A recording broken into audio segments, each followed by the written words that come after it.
So here we are with CRONOS The New Dawn running on the Switch 2. And look, like every video that I do here, I'm just an old man who's been playing video games for a long time. So from one generation to the next, what I look for is an evolution in things that I had last generation. Are things better? Are the graphics better? Is the sound better? Is the gameplay better?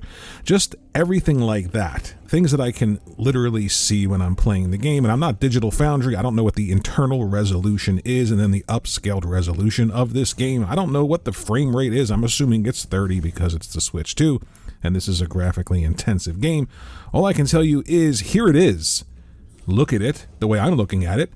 This is me playing the game, and my experience has been rather good with CRONOS The New Dawn on the Switch 2. Now, of course, I'm sure that this is not the PlayStation 5 version of the game. This is not the PlayStation 5 Pro version of the game or the Xbox Series X version of the game, but I know that it's not the PlayStation 4 version of the game. You know why? Because it's not on the PlayStation 4. Obviously, it's a next-gen game, and I know the game looks really good on the Switch 2. There are some compromises, of course, so texture quality and things like that I'm sure take a hit. I'm sure frame rate is much higher on the pro level consoles or the bigger boys in the club.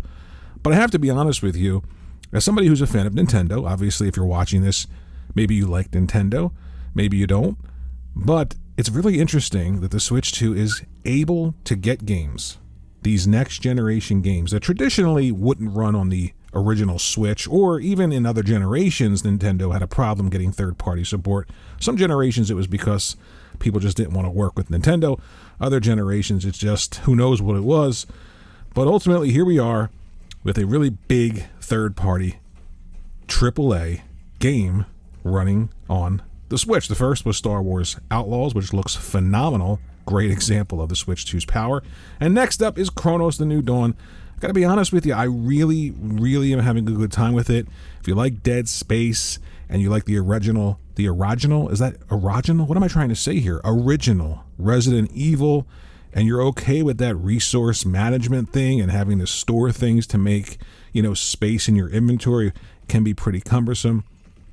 Early on, let me tell you, I don't know if it's just the fact that I'm older or not, but before I even got to the title screen, there's one of those long transparent tutorials where you're playing the game and learning through playing, and then you get that splash screen that says CRONOS The New Dawn. Well, before I even got to that splash screen, I died twice because the first enemy takes the entire magazine's ammo to kill, and you have very limited resources to find to craft ammo, very limited resources to find to craft health potions, and basically anything that you need to craft.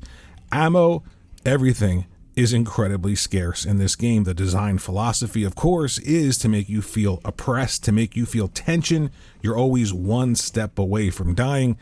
And if you're not the kind of person that likes that kind of tension, you may find this a bit frustrating.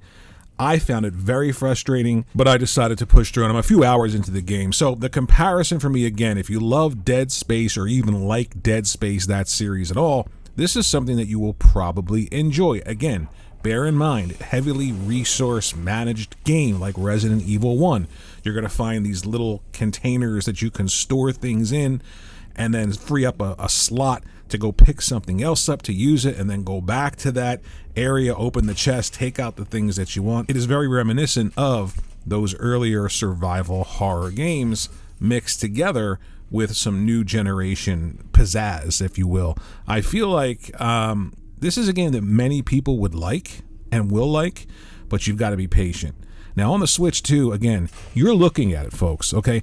I'm not Digital Foundry. I'm not going to tell you what the frame rate is. I'm not going to count, blades of grass or anything like that. But if you're watching this and it looks good to you and you imagine being able to play this at home and on the go on a handheld, then it's a no-brainer, really. I just think it's very, very exciting that the Switch 2 is able to run these games relatively well. I'm not saying that this is, pro version performance or anything like that, but for a handheld hybrid console, and especially for the Switch 2, this is starting to become really exciting when it comes to the future of third-party support and ports on the Switch 2. It is a very, very capable system, and the more people keep complaining about it and saying that it cannot run this game, then the game comes out and looks really good and runs really well, and it can't run that game, then the game comes out, looks really good and runs really well.